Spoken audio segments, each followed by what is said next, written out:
Hello, folks. Welcome to the book club monthly meeting. This month, we are discussing a book by Dave Ramsey called EntreLeadership. It's a book I happened to read 5-6 years back. I really liked it. I got a lot from it. And I was like, all right, we're going to start this book club thing. Let's start off with this book. And so today we are going to be doing that. So I've kind of put a small PowerPoint thing together with a little bit of an agenda so that we get the best use of our time. Why a book club? We'll talk a little bit about that very briefly, and then kind of key learnings that I got just reading the book, less than 5 minutes. I'll share that with you. We'll do breakout rooms. If it's a small room, we'll keep it at one room, which is the main room. We'll do that. Talk about applications of the strategies, and then we'll finish off with a recap. And so why a book club? In the book itself, Dave Ramsey mentions John Maxwell. He mentions his book, The 21 Irrefutable Laws of Leadership. And he talks about the law of the lid. And the law of the lid is, that first paragraph at the end. I am the problem with my company, and you are the problem with your company. So your education, character, capacity, ability, and vision are limiting your company. You want to know what is holding back your dreams from if you want to know what is holding back your dreams from becoming a reality, go look in your mirror. And I say this to myself first, that any challenges, any things that I have in my own organization, it's because of me. And so why the book club? The book club helps us to expand our thinking, our knowledge, our perspective on things. Otherwise, we're limiting ourselves to only what we know, only our experiences. And if we read a book that's been written by somebody who's been in business for 20, 30 years, who's been around for quite a while, we just kind of very quickly get to learn what their experiences and their strategies and so forth. So I applaud all of you guys for joining us here, like taking the time to read the book and being here. And there are many people that should be here that are not here. There are many people that absolutely should be here. They should drop everything else that they're doing and they should be here, but they're not. And this is the law of the lid. You're looking for solutions, you're looking for other wins and all that, trying different things, chasing one thing from another, but we don't have time for ourselves. We don't have time to read a book. We don't have time to show up in a meeting and really expand our own thinking. So I applaud you guys for doing that. And this is what this is about. It's to kind of hold us accountable.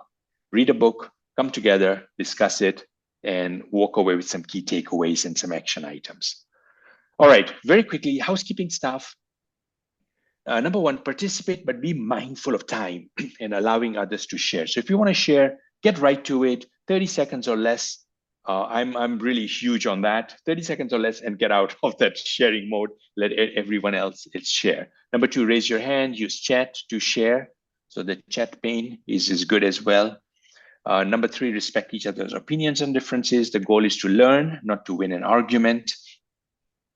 Number four, let's have a learning experience, but let's have fun as well. And then finally, take action, right? All learning. We don't want it to be an intellectual exercise. We want it to be an exercise that helps us grow, makes us more profitable, become more productive, what have you. All right, now I'll spend a few minutes just kind of giving a quick overview of the book, and then we'll open it up for discussion and so forth. So what is EntreLeadership? So Dave Ramsey combines two things. He combines leadership and he combines entrepreneur, and he makes it EntreLeader. So who is a leader? What is a leader? The things that you guys see on the screen here, these are probably words that you would use, some of them, all of them. to describe a leader. Next slide. What is an entrepreneur? These are probably some of the words we would use to describe what an entrepreneur is. And then EntreLeaders is a combination of the two. All right, passionately serving mavericks, having integrity, disciplined risk takers, and so forth. And so it's combining the qualities of an effective leader. It's combining the qualities of an entrepreneur, and it becomes an EntreLeadership. Yeah. So it's leadership, but really putting it into use into our business. And that. Start with a dream, end with a goal. Dreaming is a sign you still think you can win. Dreaming keeps you young. EntreLeaders always dream about what you can and what is yet to come. So what I've seen is EntreLeaders, they're very passionate, they're very hopeful, they're very optimistic, and sometimes to a fault. We need to combine ourselves. We need to team up with people that are more realistic as well. Entrepreneurs are they're looking forward, they're excited, they want to move to the next project. And it's a good thing. We need that energy, and we need that passion. We need that hope. We need that optimism to go forward, because there are times when there's lots of risks that we are taking. And so we start with the dream. We like to dream. Talks about dream, vision, mission, and goals. I don't think I'm going to go into the definitions of each one, but kind of you guys have read the book, or you've read the executive summary, but there's something about what a dream is, and then bringing it down to reality. Bringing it from the clouds is vision, and then it's a mission, getting more clarity, and then it's goals. That's the day-to-day, the week-to-week energy that comes from having goals. Two more concepts, and then I'm going to kind of give it, we're going to do the discussion. Time management and organizational, being organized. This was a concept I got from 7 Habits, Dr. Stephen Covey. I've used it a lot. I've taught it a lot. I've used it a lot as well. The 4 quadrants: what's important and urgent, what's important but not urgent, what's not important but urgent, what's not important and not urgent. Which one do you want to spend your time in? Use the chat pane to type in which quadrant is ideally you want to spend as much time as possible. So I'm not going to go into kind of discussing each quadrant here, but I highly encourage everyone, if you're not familiar with the 4 quadrants, I bet you there is something on YouTube or on Google that talks a little bit about it and describes it in a 5-minute video or something. So take a look at that. But I'm curious to kind of, look at the chat and see which quadrant do you think you want to try and spend more time in. And then the other thing that Dave Ramsey talks about is people matter the most. And he talks about unity, and he talks about the enemies of unity. And, I've just kind of seen this again and again in my own journey, entrepreneurial journey, is how important people are in an organization, whether it's a one-man band, one-person band, or many. There are going to be people around us. They're subcontractors, independent contractors, consultants. The more we can connect with people and build a stronger relationship, the better it is. I mean, this is the business of people. It's a business of relationships. And so there's certain things that kind of they're enemies of unity, and there's 5 there. We won't talk about it, but it's at the end of the day, I think it's communication plays a big part.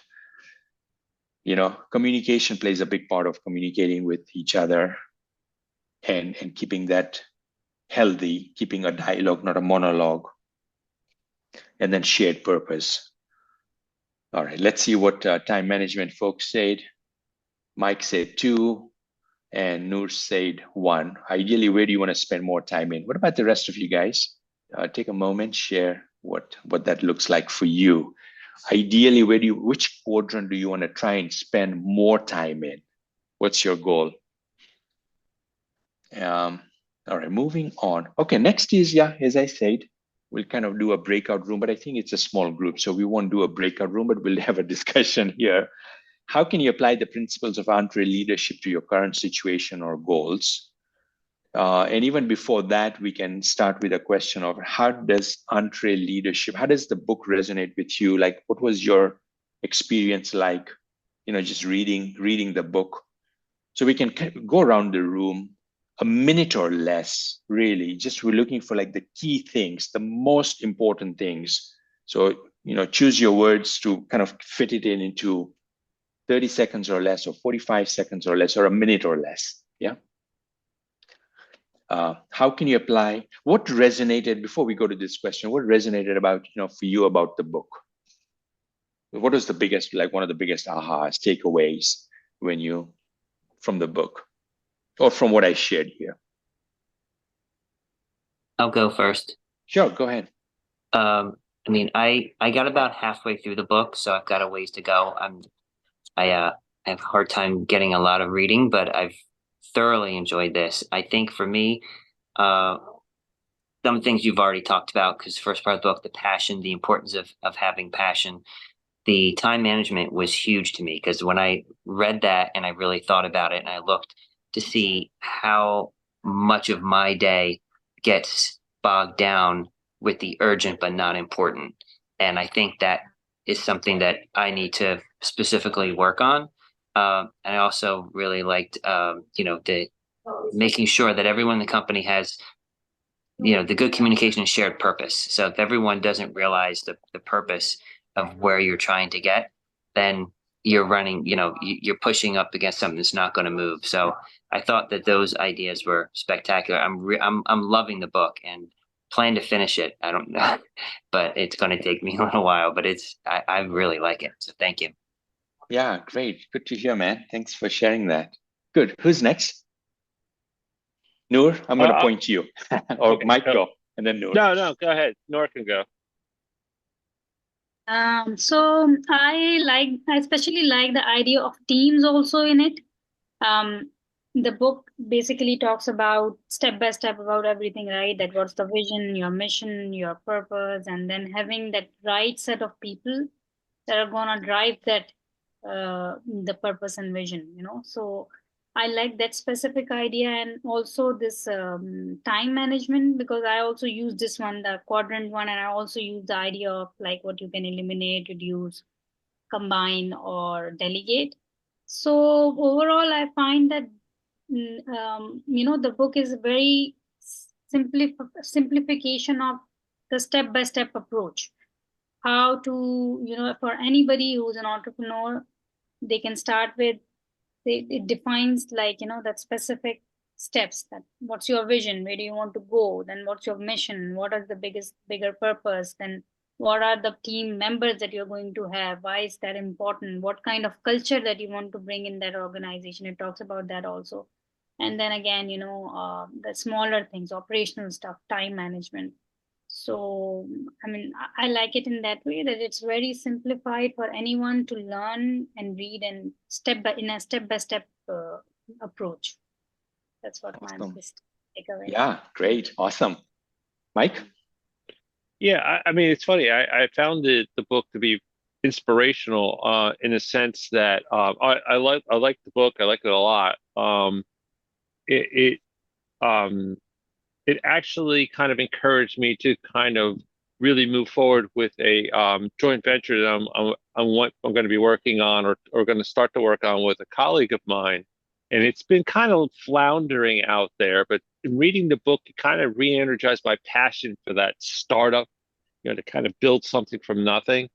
So, yeah, and then it was something that we want to build and, eventually have employees. It's not going to be we own our job. It's going to be we own a business.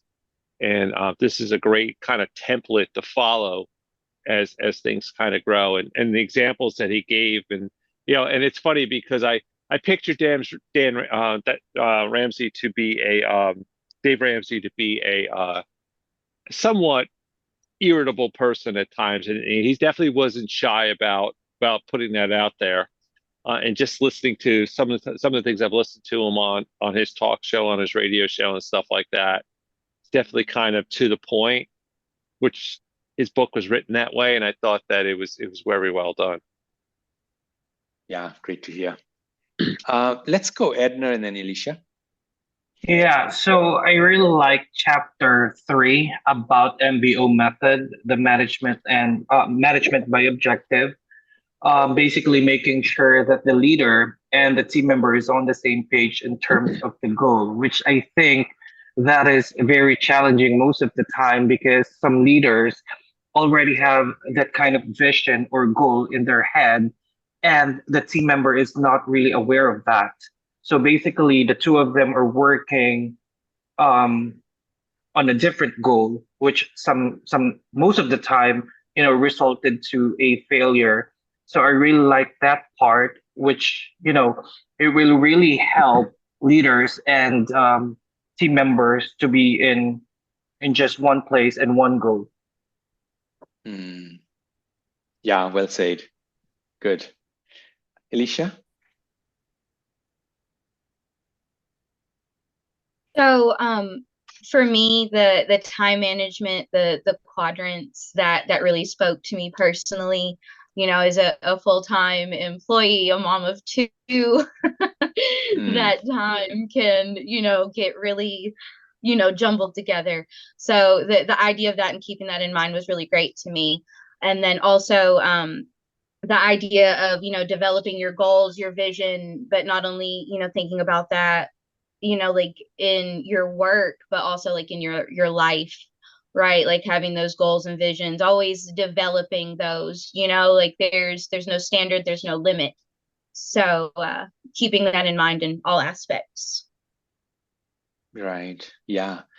So several of you guys mentioned the time, the time management thing, which is right here. 4 quadrants, right? By Dr. Stephen Covey. Important and urgent. These are things that are important and urgent. And most folks spend a lot of time in quadrant 1. It's stuff that needs to get done. And there's a deadline. It's important stuff. There's a client that's waiting for that thing to get completed, whether it's a website or it's a tax return or it's a print job or whatever that deliverable is. It's important and it's urgent. I got to get it done by next Tuesday, end of the day. And so we spend most of the time there. Second quadrant is things that are important, but they're not urgent. And this is where we want to spend more time. Things that are important, but they're not urgent. And these are the things that get kept away. They go to the back burner. Why? They're important. We know that, but they're not urgent. So because of that, we tend to put them away. The meeting we want to have with a team member, the meeting we need to have with a client about the relationship going forward, whatever that may be, it's important stuff, got to do it, need to do it, but it doesn't have that urgency with it. If I don't meet with a team member, all right, it's another, let me see if I can meet next week to have this important discussion. If there's not enough time in the day to meet with a client to talk about how we're serving them and how we can serve them better, it's not urgent. It can wait another week, right?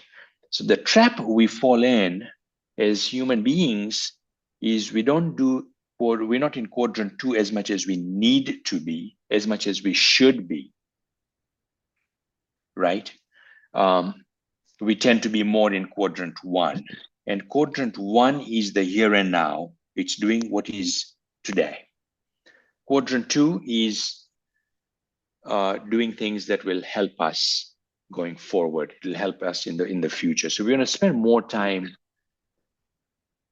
in quadrant 2. Take stuff away from quadrant 1 and move more time. Because if we don't do quadrant 2, it's going to show up in quadrant 1 as a fire. It's urgent. We did not meet with the team member, and now suddenly the team member wants to resign. That's a fire, right? I should have had that meeting. I should have talked to that team member and found out what's concerning them, what's happening, or that client. I didn't do quadrant 2. So now it comes to me as a fire in quadrant 1. It's important, it's urgent. I need to take care of this client who wants to leave, wants to resign, what have you. More of 2. That's an Doing excellent more point. of 2 helps us with moving stuff from 1, making 1 lesser there. And then we got quadrant 3 and 4, things that are quadrant 3, not important but urgent.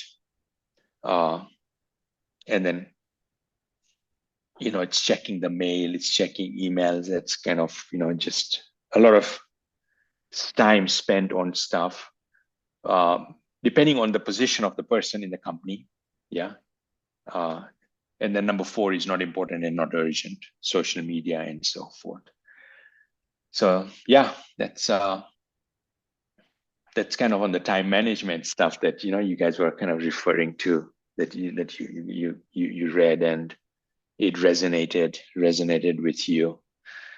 What else do we want to discuss about the book?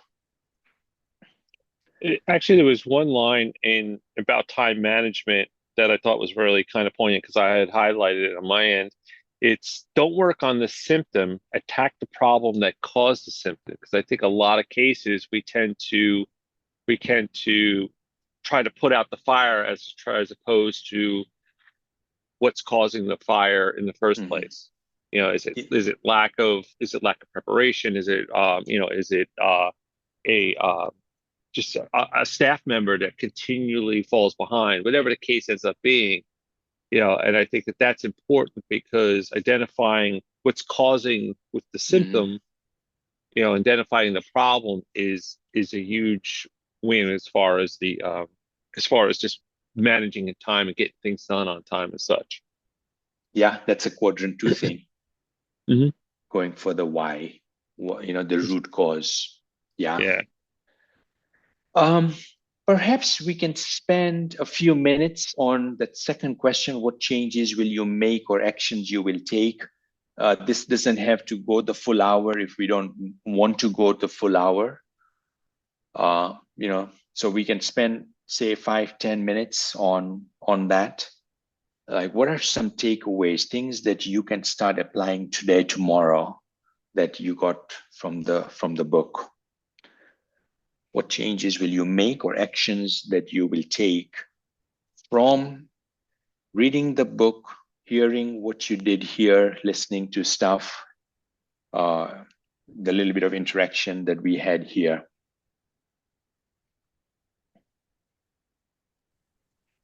For me, Salim, one of the things it's a basic thing, but it's making a list and then prioritizing that list to make sure that the things that are important are getting done and that those number 2 items actually get accomplished and not, keep continually pushed down. I'm not a big list person. My wife is a good list person, but I think I've actually already tried to start implementing. It's not easy to change, habits, but to actually get a list that I can really check off and say, look, these things have to get done, and that's going to cause less fires later. It's all in the time management, but that's one tool that I haven't used that I'm trying to implement. Yeah, man, I'm a big list person. I use an Android phone, and so I use Samsung Notes, so I can be on the beach, wherever, and I am like just making notes. My life is list. What's important, what do I want to read, what do I want to watch, all that kind of stuff, things that I want to do. A trip I'll plan, I'll kind of do it on paper. Otherwise, it's for me, it's forgotten. I can't, keep it in my head. It's funny because I was going to say the trick with lists is not so much making them, but remember that you actually made them. Because I do the same thing, Salim. I use Evernote, which is basically the same idea. It's like I make lists all the time, and then it's like, okay, because it's out of sight, out of mind. So it's reminding yourself that you made the list and where that list is a key factor in making lists. That's why a lot of people still go with like a notebook or papers, because it's always in front of them and it's physical. It's never going to be hidden behind 3 windows on your computer. So, but since I'm chatting away, one of the things that I took away from the book is it's definitely about the managing people and micromanaging. Because I use because and it's not just for work stuff, but it's even for stuff that like I just hired a contractor to install reinstall an exterior door and a storm door, and I had to force myself not to kind of just trust him with the job, as opposed to being, hey, so what's going on, that sort of a thing. So I just kind of locked myself in my office and then pretty much left them alone. But you have that tendency to not trust another person with a job, or it's like, I know I can do this. It's just easier for me to do it, and kind of get out of that mindset. It's like, this is your job. If you can't do it well, find somebody else to do the job well. I mean, kind of, not to be so callous, but that's kind of it. And just kind of like I was talking about at the very beginning, if this joint venture kind of grows like I hope it does, and we want it to, there's going to be team members that are going to have specific jobs, and they're going to need to either be taught, and he mentioned the rope. You continually, as you trust them more and more, you give them more and more rope, to the point where you're just kind of holding on to the very end. And I thought that was a great analogy for any leader or any manager, that you just kind of continue, as more and more trust builds, you give them more and more rope, basically to hang themselves. But that's beside the point. So there's a concept of leader, like leadership. Do we all see ourselves as leadership? Does one need to be a manager, a supervisor, a CEO to think of themselves as a leader? I'm curious to know, kind of like, I don't know, do you see yourself as a leader? Or Elisha, do you see yourself as a leader? Yes. Yes, I do see myself as a leader. Like what you've mentioned, Salim, do you need to be like a manager? Do you need to be like a CEO for you to call yourself as a leader? But with the qualities that you shown earlier, if you think that you have, those qualities, then I think you can definitely consider yourself as a leader. Yeah. And the qualities were earlier on in the earlier slide there. Elisha, what are your thoughts on, do you see yourself as a leader? I definitely see myself as a leader. I may not have a leadership title, but what is a title? What I bring is, a lot of team members come to me for random things, not because I likely know more than them, but they appreciate my communication, they appreciate my opinion, like being someone to go to, a good listener, someone who can help to influence great ideas. That's a leader. So I definitely consider myself one. Yeah. And I wholeheartedly agree. I mean, we're all leaders in whatever title, whatever work we do. There is one definition of leadership. It's influence. And so if we're influencing our children, if we're influencing our neighbor, if we're influencing our siblings, our parents, any place where there's influence, and we can have a good influence or a bad influence. We can make somebody's day better, or we can make it worse. Like, we have that ability to do that, whether we like it or not. Yeah. Every interaction, how do we show up for that interaction? And that's all leadership. How you're showing up now, that's leadership. And I was in a place for myself when I was showing up in not the best possible way. And I started immersing myself with personal development and, exposing myself to folks like Dave Ramsey and many others before I came across him. But that just kind of, the more you do it, it becomes then, it becomes second nature, right? Do you come from a place of taking, or do you come from a place of giving? Right? That's like leadership. You attend a party, and are you looking to take from that food enjoyment, or are you willing to give? Hey, Mr. Host, I see you're busy. Can I lend you a hand? You're a giver. You're coming in as a giver. You're coming up, you're giving a sincere compliment. Sincere, right? You're coming from a place of giver. A good book, and I think, Mike, you've mentioned this book, but it's by Bob Berg, The Go Giver, or something like that. I had interviewed Bob Berg in one of my programs 5-7 years ago, but that was a phenomenal book. Or 8 years ago, or whenever I met him or interviewed him for a training I was doing.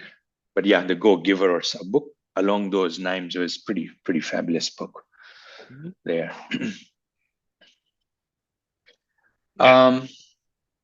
Who else wants to share in terms of things they can take away and implement in their business?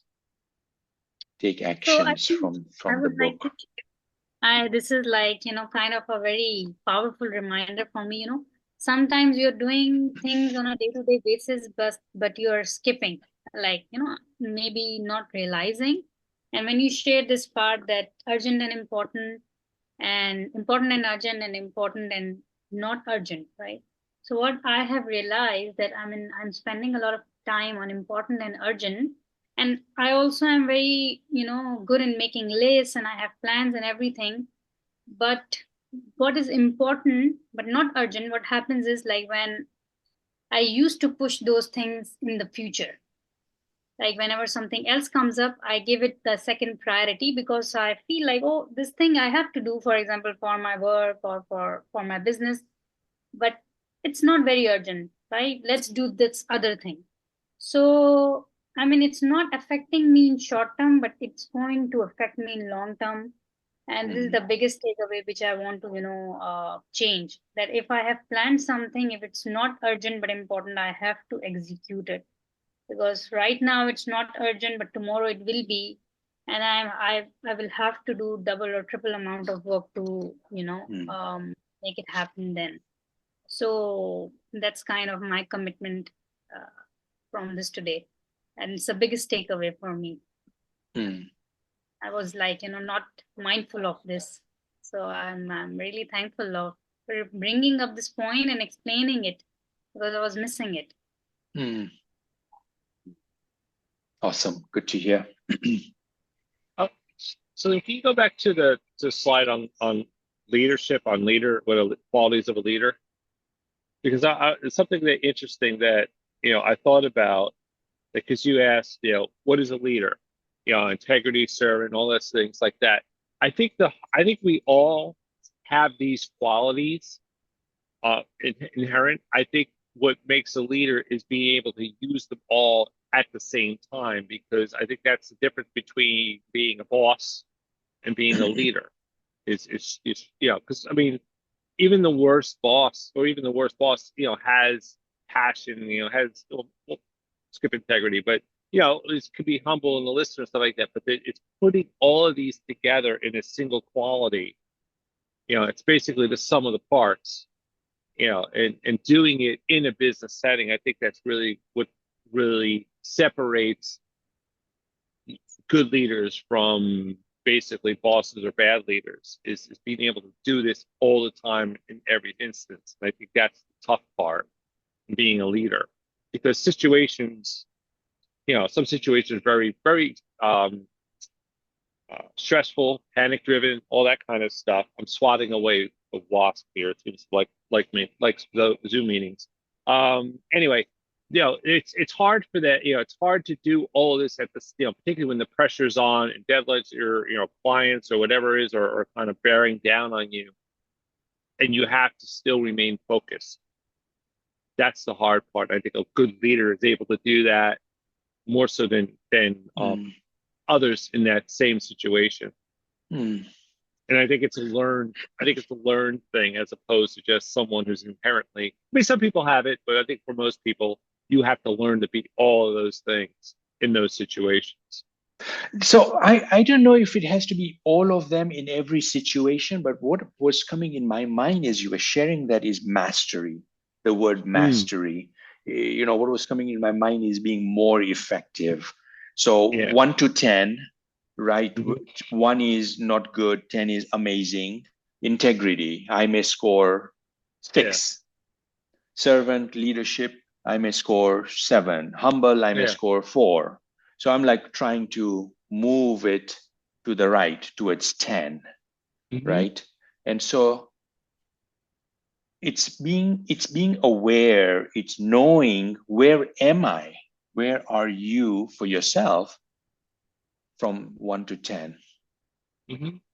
Because then we can work on it, right? Listener, I hate listening. I'm at like 2. Okay, now I know I'm at a 2. It's okay. I have a starting point. But if I just don't know, if I'm not even aware that I'm a bad listener, I'm never going to change. Yeah, right? The best way to do this is to grade yourself, is to have someone who's very close to you grade you on these things, because you could say, I'm a great listener, and truthfully, you're really not. Right. Of course, don't ask your wife, because she will absolutely say you're a terrible listener.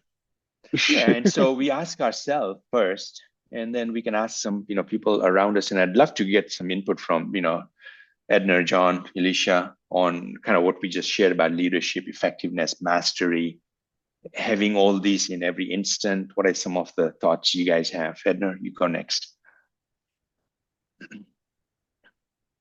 Well, I actually agree on that. Though sometimes, having all of these qualities, you need to have all of these quality in just one place for you to be called as a leader. But like what you've said, Salim, mastery is actually needed. We really need to practice everything all together, and at the same time, you need to really rate yourself per category in this one. So at least you do have a starting point.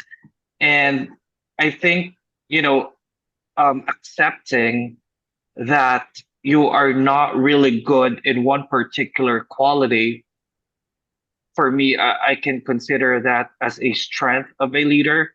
Acceptance about their weaknesses.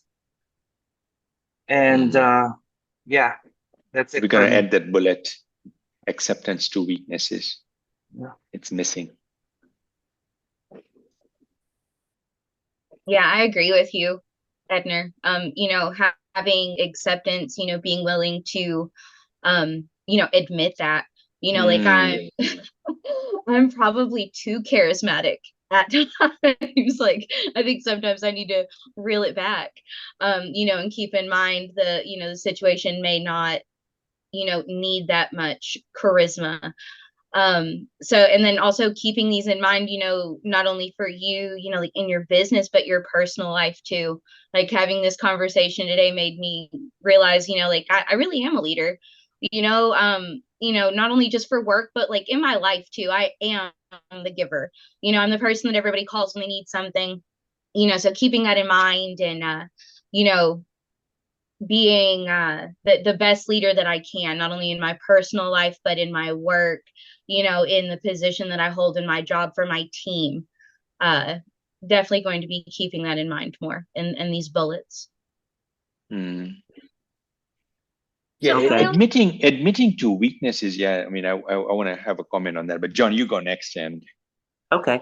No, I was going to say, I'm like all the feedback, mastering these is fantastic, but I'm also looking and thinking of different situations in your life, because you're a leader, not only in business or at a church or in your family. There's a lot of times when certain bullet points are more important than others, and it's great to try to master all of them. But I think that you can be an extremely good leader in parts of your life. You're not necessarily always a leader in every part of your life, just because of different situations. So, and that kind of comes with accepting or admitting to weaknesses, right? So you need to have different levels of these leadership qualities in different areas of your life, whether it's as a parent or a husband or in your business. I see some that I feel really strongly that I am, and others that I feel that I would be very weak. But I think you can work with your strengths and deal with your weaknesses as long as you're not giving up on certain areas altogether. You can say, okay, well, I'm not a really charismatic person, but you can kind of make up for it in other areas of this list.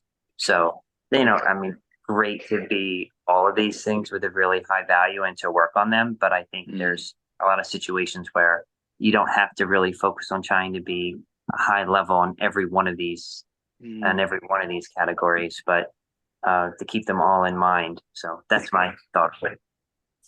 Yeah, and I mean, when you use the word charismatic, that quality, some of the books I've read, they've said that charisma is not necessary to be a leader. And when you've looked at some of the leaders, they're not charismatic. I mean, they're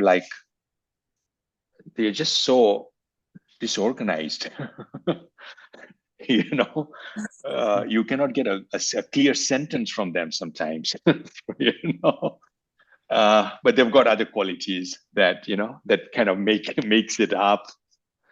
The one that they lack, which is charismatic.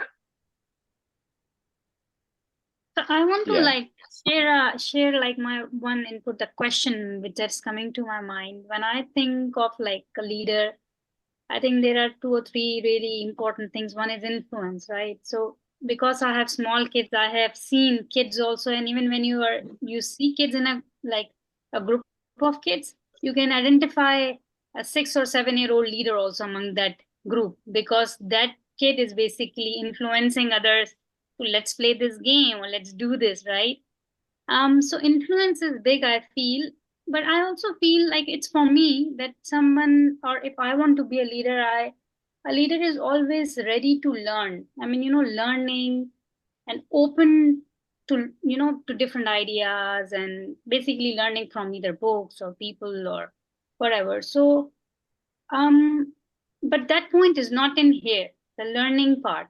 So what do you think is important for a leader to always be curious and learning and open to different things? How important is that part? Mike? I think that's part of being the listener. I think that ultimately a leader has to I think of someone like a military leader, like a Patton, a George Patton or MacArthur. I'm sure he listened to his colleagues and stuff like that, to his other officers, but I think ultimately it was up to him to make that decision and move that path forward. So I think listening is kind of falls under that learning thing. It's like learning from others and learning from and what's going in others' experiences and stuff like that. But I think ultimately, to be a leader, people look to you to set the decision and to set the motion forward. So that's kind of the way I kind of see that. Where I kind of categorize as a subcategory of listener is learner, listening and learning. What I would, from my standpoint, I'm surprised, that it didn't make the list. And passionately curious leaders, I've seen as one of their qualities that they're passionately curious. They've got lots of questions. They were trying to get feedback and learn.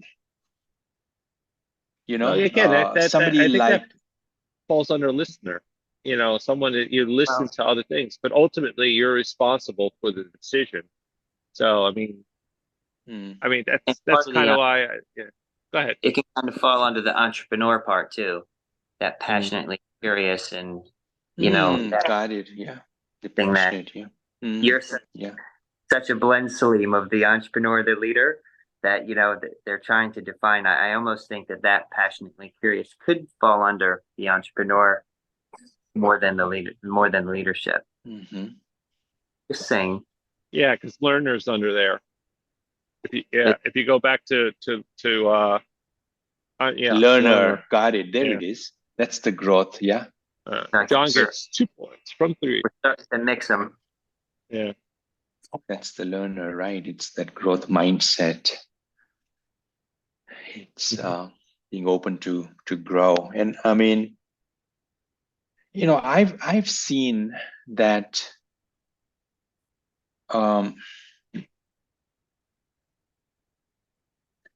we want to be interested in people. We don't want to be interesting, right? There's a one-liner there. Don't be interesting, be interested. Like I've tried to keep that top of mind. And in order for me to be interested, I've got to limit how much I talk. I don't want to be interesting. I want to be interested. I win, for me personally, I win more points, brownie points, when I come up with questions for people and I get them to share rather than me sharing my stories.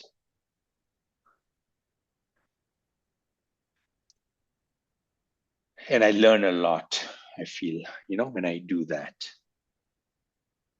And then what I share, I feel is relevant to that person. Because I know where they're like, I kind of see where they're at, what are their interests, what do they like talking about? And I can be more pointed in my discussion. If you gave me all the time to talk, I'd talk about maybe table tennis because I love the game, I play it, and I'll tell you all the stories about my table tennis journey. But you may say, man, this guy is so freaking boring. Who cares about table tennis? It's a silly game. It's called ping pong. There's nothing much to it. Whatever, right? Like I've spent all this time and man, I tell you, Edner, I love this game and I've played it for this many years and this is how I serve. It's just like, who gives a crap? Right? So I kind of try very early on. I just start asking questions. Hey, Edna, what do you do on the weekends? Like, I just want to know where Edner's at. What does he like doing? What type of work do you enjoy doing? And so forth. So anyway, that's something I try to be mindful of. That's one of Stephen Covey's seek first to understand and to be understood. So I think that falls on it. So, right. I mean, yeah. One of his principles. Yes. Yes. And I think that's where that falls, under that principle. Cool. Anything else, guys, before we wrap up? What was your experience like today with this first meeting, book club meeting? Worthwhile? You get a lot from it? I think I'd do it again. And we have one yes. We watch AGT. Yes. Yeah. Yes, I mean it's always nice to hear different perspectives because like I am sitting in one country thinking about one thing, my work and my life, and then we meet other people and then they share their things. So I love it. I would definitely like to continue. Yeah, this is the first time that I've done this. I'm involved with a Bible study at my church, which is somewhat similar but different. This I enjoyed a lot. I have a feeling though that I'm going to, like, I got halfway through this book and I really want to finish it, and I feel like I may, either be on the honest side of things, struggle to keep up with how often, I know we haven't set a precedent yet, really, is how often we're going to do the books, but I really want to finish this book. I hope we start another one. I'm going to be like half on and trying to go. So anyway, it's a building process, but I'm looking forward to it. I think it's good. I think it's good to get the perspectives and the review. And yeah, I like it. I think actually, Salim, I think the executive summary that you sent out, if you sent that out first or earlier, then we could, always skim through that and then read the book. So it almost reinforces the main principles of the book. So, in John's case, he probably could have spent an hour or 30 minutes reading the executive summary and then start the book. Then he knows that if he misses out the last half of the book, he at least knows what was going on. Like he knows how the story ends. It's kind of almost like, So that way there's not that pressure to be like, oh, shoot, because, I had actually, in all transparency, there were a couple chapters I just kind of skimmed through because they weren't really relevant to my situation. So I could, kind of get to the more relevant ones. But for the most part, the stuff that I read was, definitely related to me. And I have now that reference to go back to, because I know kind of what I skipped over. So there's always that reference library that you're starting to build as your business grows and as you move in different directions. Yeah, definitely. And John, great. You read the first half and, you got the executive summary. You can read the second half there. Some of the stuff we talked about here today as well reinforces the whole book. So you're better off with that than, getting to the half than not, right? So, but it's once a month. The last Friday, I believe, of the month at 12 noon is the goal. Noor, if we have the book we talked about earlier today from Kevin O'Connor, The Map of Innovation, that would be, I think, a good one to really go through next, or Traction. I think those are two good books to do. Slim, what about They Ask, You Answer by was that Marcus Sheridan? That's another good one too. That's a very good one. My goodness, that's an amazing book, but that's more on the marketing side. We all do marketing, but it's up to you. And the other one, if I could just put one more out there, Profit First by Michael McAlevin. He does that. Those are two good books that I found very good, very influential in what I do, obviously. Right. So we'll share that. I'll share that. In the meantime, if you guys can kind of reply back in the tech club, the email there with just your feedback, so that everyone else knows what your experience was like, with this first meeting. That's great. Elisha, Edner, final thoughts. Noor, final thoughts before we finish off. I appreciate the opportunity to be here and hear all of your thoughts and opinions. I think part of, being mindful of being a good leader, and mastering these things is talking about it, and hearing that, like other leaders, just like the rest of you, are also, taking these same steps. And, like we're a big group of people that just want to learn and improve. So it's a great opportunity to get to do these things with you all. Yeah, leaders surround themselves with other leaders. That's what they do. That's how they elevate their game constantly. Is there that was actually winners. Ronald Reagan. I'm sorry. Ronald Reagan. That's actually, that was actually a quote in the book from Ronald Reagan. Oh yeah. Yeah. Something very simple. Yeah. It's towards the very end. It's just basically, it says about delegating. It says Ronald Reagan says, surround yourself with the best people you can find, delegate authority, and don't interfere. So that's kind of Edna, but last comments before we finish off. Yeah, I thought it will be boring, but surprisingly, it's very interesting. Hearing all of your thoughts, hearing your feedback, it's so refreshing for me. And it's really nice to surround yourself with people who has, passion in learning new things and really, improving themselves. And I really love that. So for sure, I'll be, present on our next, meeting. Awesome. Great. Fantastic, guys. This was amazing. Really enjoyed Yeah. it. Thank you Mhm. all for your feedback and your insights and sharing everything that you guys did. Yeah, let's finish off. We're on the hour. Hope you guys have a great weekend, and we'll talk soon.